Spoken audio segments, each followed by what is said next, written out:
Hey, do you own a home?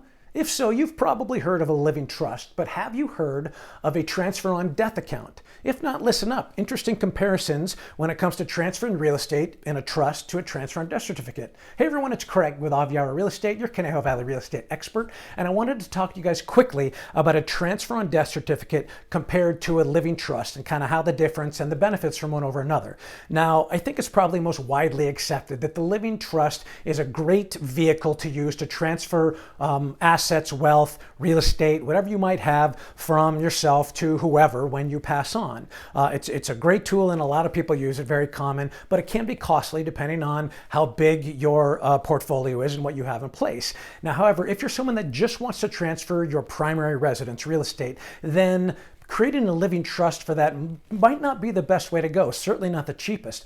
A transfer on death certificate is definitely an option for you, and it only costs about 60 bucks if you want to do it online yourself. It is pretty simple.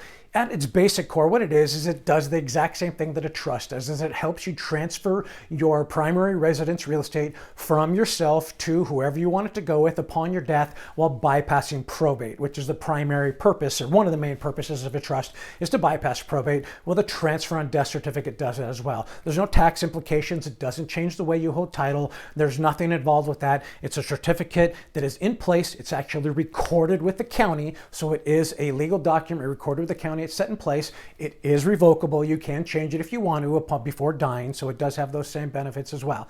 Now, here's the thing that comes into play, and it can get confusing here, so I'll try to explain it as much as possible.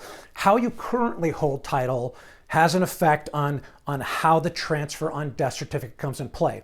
Now, if you hold the home in a trust and the trustee, if there's only one trustee and there's no survivorship involved, and that person creates a transfer on death certificate to transfer the home to maybe someone else than what was in the original trust, then that transfer on death certificate will supersede in that scenario. However, if there's a situation of survivorship involved, if you have tenants in common or joint tenancy or community property, those sort of situations, and there's a survivorship situation that's in place, then it does matter. That will not supersede survivorship. So if mom and dad have a home in joint tenancy and they have it in a trust, or excuse me, if they just have it in joint tenancy and dad signs a transfer on death certificate, but dad dies first, the home goes to mom, and then mom can do with it whatever she wants to down the road. So there's things to think about, and talk to an attorney, a legal professional, about how a transfer on death certificate might work for you.